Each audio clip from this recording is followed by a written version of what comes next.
What's up and welcome back. I'm John Stark from MacMovieGuy.com, your favorite blind film critic, and this is Unfrosted. Uh, this movie has audio description on Netflix by International Digital Center, narrated by Jamie Lemchek.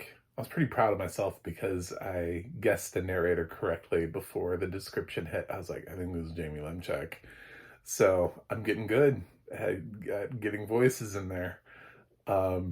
So anyway, click subscribe because I'm talking about audio description, and you don't have a blind film critic.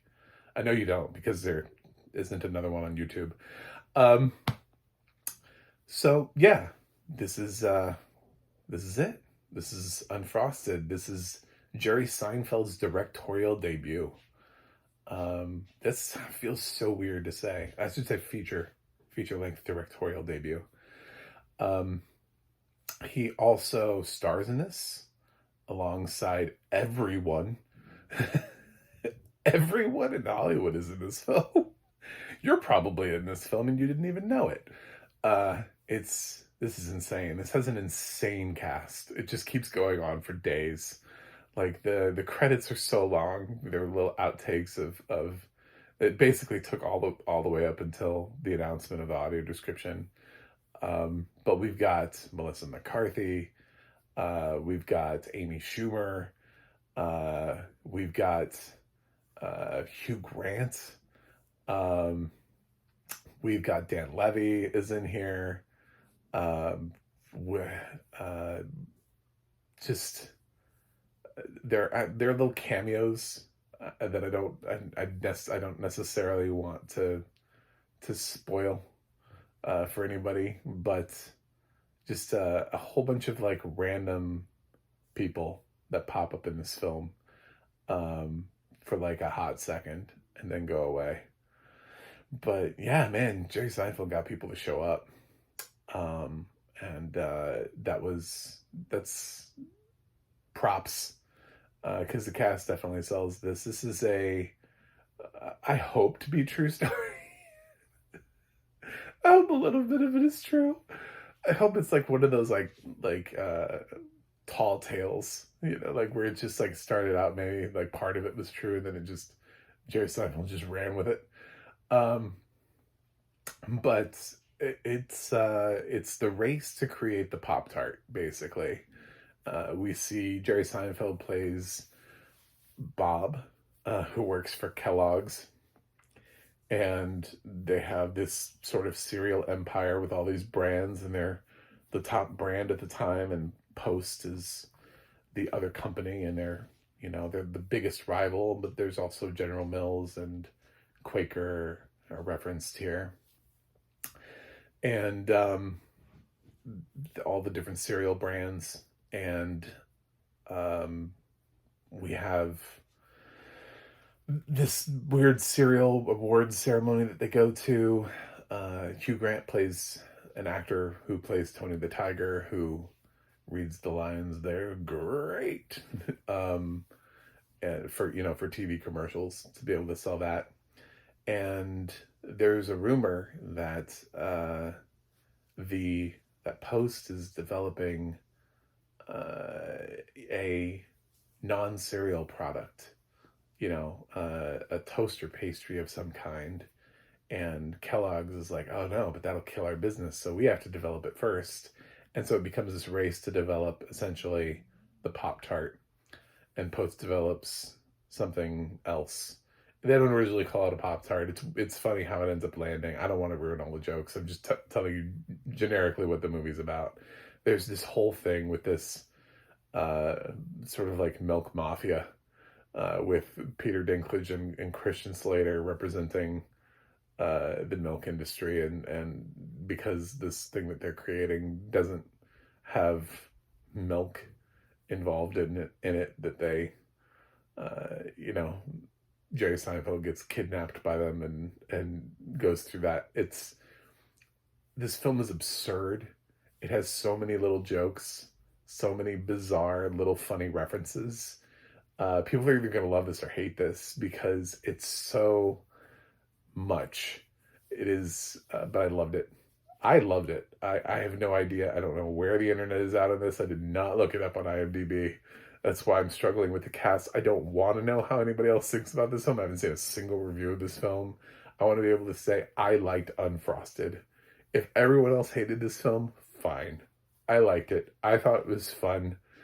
Um, it's a very weird kind of parody fun that we don't normally get anymore. And usually these things are not well written. It's got its own vibe to it. It feels not like other things that we've seen.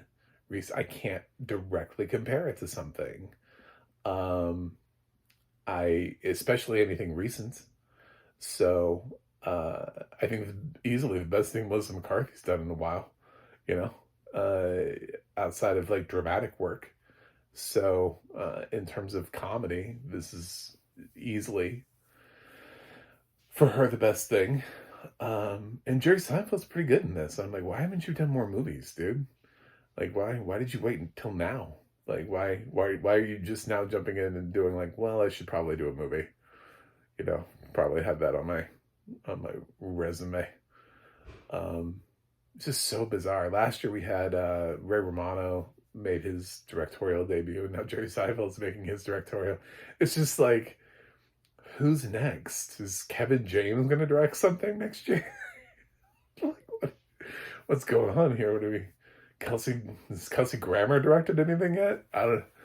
Anyway, yeah. So,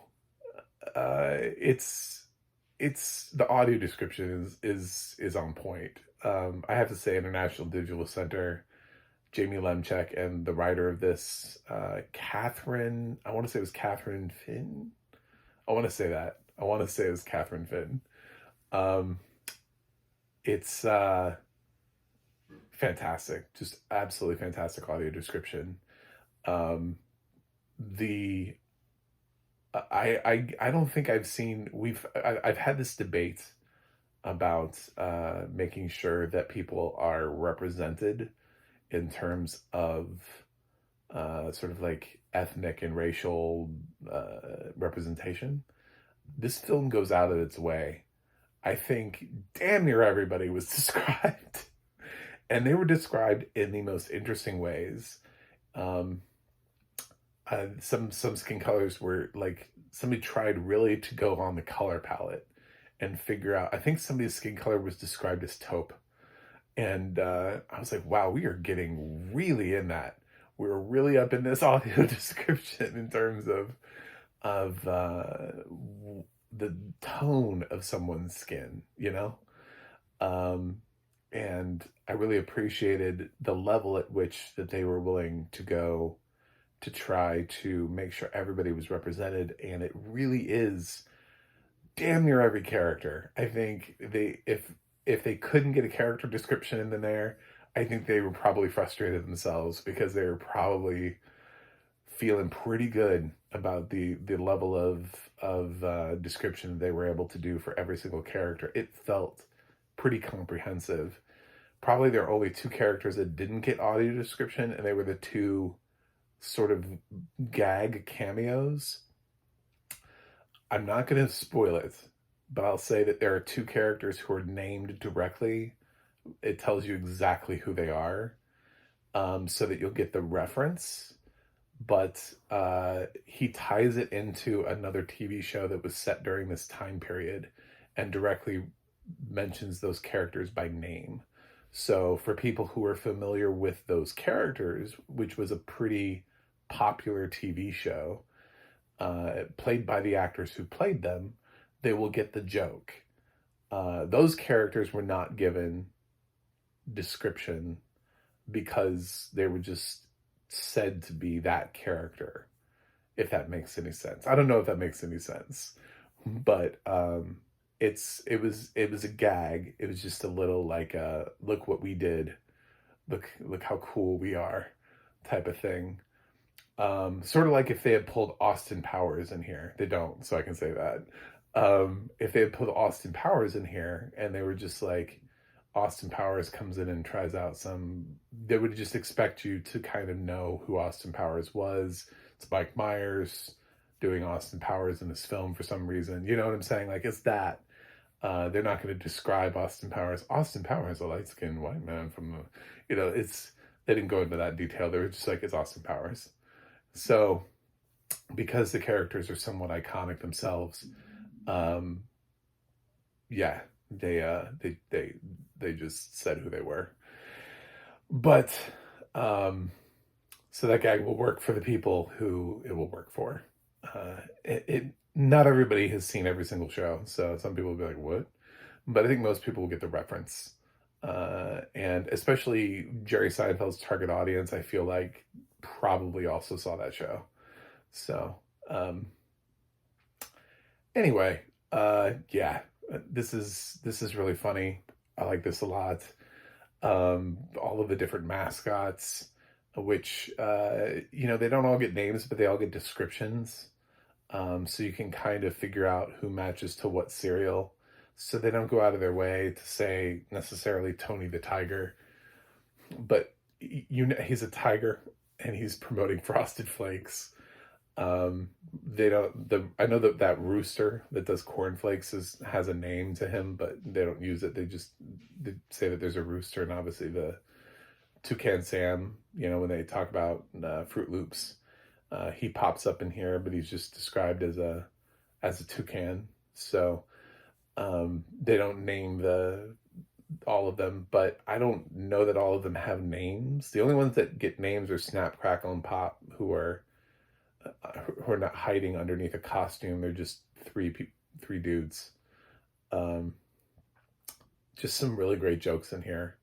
I'm super happy with this. I had a lot of fun. I think the audio description here is terrific, and I think people should check this out. So I think this is probably going to be in my top 20 audio description tracks of the year. I'd be very surprised if it wasn't. So, yep. So thank you to the team here. This is one of the best audio description tracks of the year. A couple of the films right now are from Netflix that are on my list of possibilities. It's funny how that works out. But I'm going to give Unfrosted an A-. I think that's where it lands. Some stuff, yeah, it's when you're going for broad humor, not every joke works. I'll admit that. But most of them worked for me. There's one time when they're eating out of a garbage can. I was just like, but they're eating out of a garbage can. Like, I get what you're trying to, but they're eating out of a garbage can. Like, I still couldn't get past. I was like,